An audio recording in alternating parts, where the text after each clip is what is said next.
What's up, my comic comrades, and happy holidays. There's been a number of very different versions of the Avengers team over the years. And with the new Avengers team slowly being assembled in the MCU, we thought it'd be fun to explore some of the most iconic Avengers teams to ever suit up together in Marvel Comics. I will emphasize there have been a lot of Avengers teams over their time in comics, but we're going to try to highlight the best and most noteworthy. So let's get into it, shall we?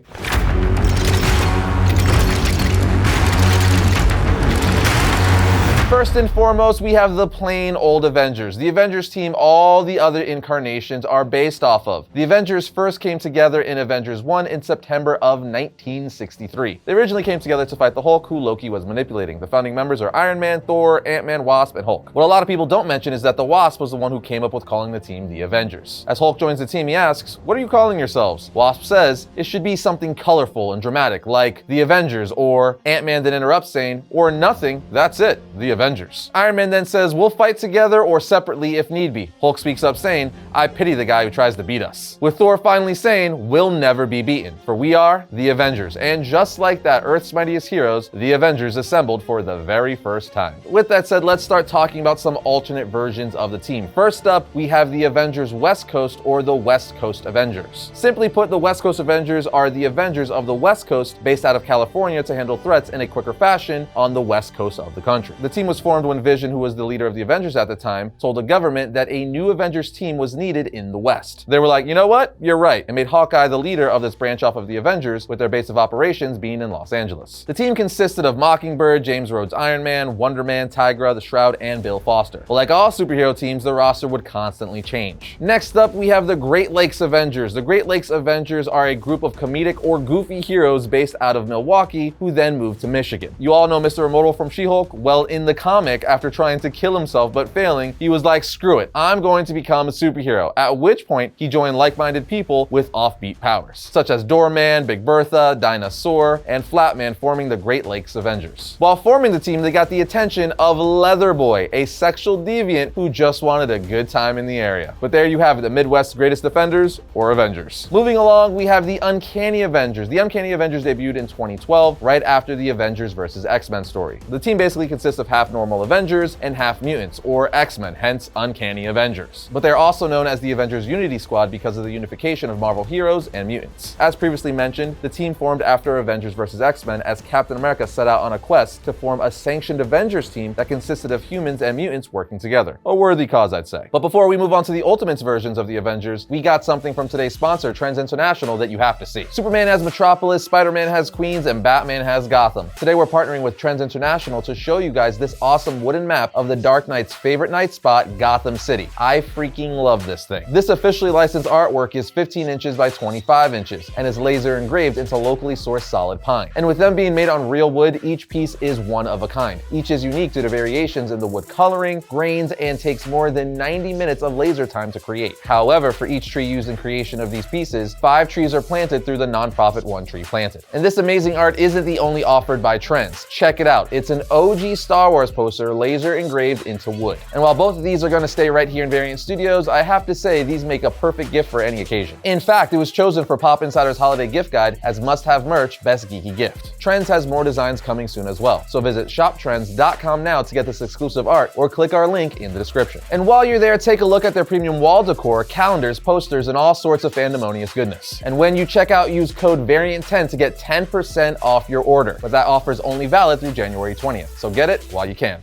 The Ultimates were the Avengers of Marvel's Ultimate Universe, so instead of being called the Avengers, they were called the Ultimates. The team would come together for the first time in issue 2 of the first volume of the Ultimates in 2002. This is the Avengers team the MCU pulled most of their inspiration from. You see, unlike the main universe Avengers, who formed together on their own because of Loki's manipulation of the Hulk, the Ultimates were a government-sponsored team put together by Nick Fury, which again is basically how it went down in the first Avengers film. The Ultimates are even put together to take down the Hulk. The team originally consisted of Captain America, Iron Man, Giant Man, Wasp, Thor, and Hulk, but later would recruit Hawkeye, Black Widow, Scarlet Witch, and Quicksilver to stop the Chitauri invasion. So again, the first Avengers film pulled heavily from the Ultimates. But keeping this Avengers train going, we have the Dark Avengers, who I hope we see one day in the MCU. The Dark Avengers are a team made and led by Norman Osborn, who at the time was going by the moniker Iron Patriot and wearing the Iron Patriot armor. During the Dark Avengers rise in Marvel Comics, Norman Osborn was also the head of S.H.I.E.L.D., and as the head of S.H.I.E.L.D., he decided to create a new Avengers team, a team of Avengers he controlled called called the Dark Avengers. He would recruit Ares, Sentry, and former members of the Thunderbolts, like Matt Gargan Venom, who's disguising himself as Spider-Man, Bullseye as Hawkeye, Moonstone as Miss Marvel, and Daken as Wolverine. The team was pretty epic, and they made their rise right after the events of Secret Invasion. So with the Secret Invasion series coming to the MCU on Disney+,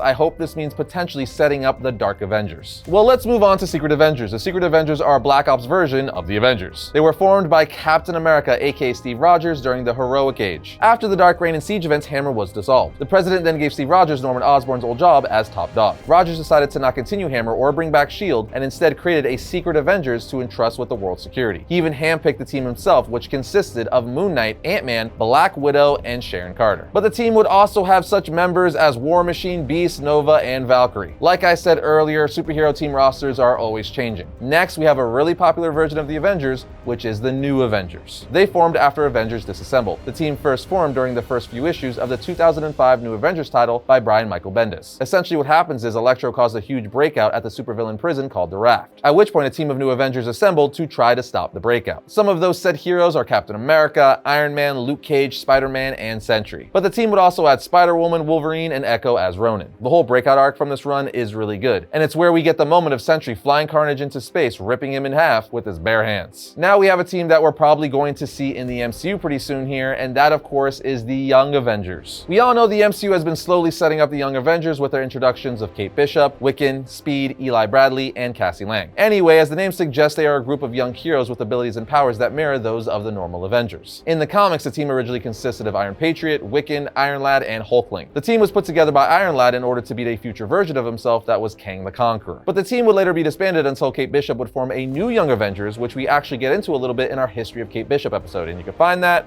right here. Then even more recently, as part of Marvel Now, Kid Loki has formed a version of the Young Avengers consisting of Wiccan, Kate Bishop, Miss America, Hulkling, and Novar. They're essentially Marvel's version of the Teen Titans or Young Justice. But moving on yet again, we have the Mighty Avengers, first appearing in Mighty Avengers issue 1 in May of 2007. The team formed after the end of the Civil War storyline. The Mighty Avengers would be the first Avengers team under the government's 50-state initiative. The team originally consisted of Sentry, Wonder Man, Miss Marvel, Black Widow, Ares, Wasp, and of course Iron Man himself. The problem is this all led to the Secret Invasion event, which didn't go so well, so Tony Stark was replaced by Norman Osborn due to his failure to stop the Skrulls, which would ultimately lead to the Dark Avengers as mentioned earlier. Then we have an all-female Avengers team called A-Force, which debuted as part of the 2015 Secret Wars crossover event. This Avengers team, or A-Force, showed up as protectors of matriarchal Battleworld of Arcadia, which was a section of the Marvel Universe led by female heroes. The team's leader was She-Hulk, and some of the other members of the team were Medusa, Dazzler, Spider-Woman, Captain Marvel, Wasp, Black Widow, Ghost Spider, Rogue, and the list goes on. Then next up is a team you knew had to be on here, which is Alpha Flight, who's essentially the Canadian version of the Avengers. Alpha Flight is the top dog of a 3-level program called Department H, which resided within the Canadian Ministry of Defense. The 3 levels were Gamma Flight, Beta Flight, and of course, Alpha Flight. Alpha Flight is where top-tier members of Department H would be placed to go into the field and deal with any superhuman threats to the nation. The team originally consisted of Guardian, Aurora, Sasquatch, Northstar, Salmon, and Snowbird. But Puck is also another popular member, as is Vindicator. Even Wolverine has been a member of the team because he's the most popular Canadian superhero ever. The team has been around since 1979 and is still one of the more popular superhero teams in all of comics. Now we can go on and on with different versions of the Avengers because quite frankly there is way too many for us to talk about. But we're going to end with a personal favorite of mine, and that would be the Avengers of the Supernatural, first appearing in Uncanny Avengers issue 1 in April of 2014. I will say this team was extremely short-lived, like this was the only issue they ever appeared in, but the Avengers of the Supernatural was just a dope concept, essentially being the Justice League Dark of the Marvel Universe. Like, just listen to this lineup: Doctor Strange, Blade, Man-Thing, Satana, Amphibian, and Ghost Rider. The way they formed was pretty funny as well. Essentially, Mojo just picked a bunch of supernatural heroes for his reality show, then controlled them and had them go after the Avengers Unity Division. But let me tell you something, the Avengers of the Supernatural wrecked shop on the Avengers Unity Division. I'm talking like they took out Captain America, Wolverine, Wasp, the Scarlet Witch, Rogue, and more. All I'm saying is we need some more of this team in the future. Make it happen, Marvel. But that does it for our list of the top alternate versions of the Avengers. What are your favorites? Did they make the list?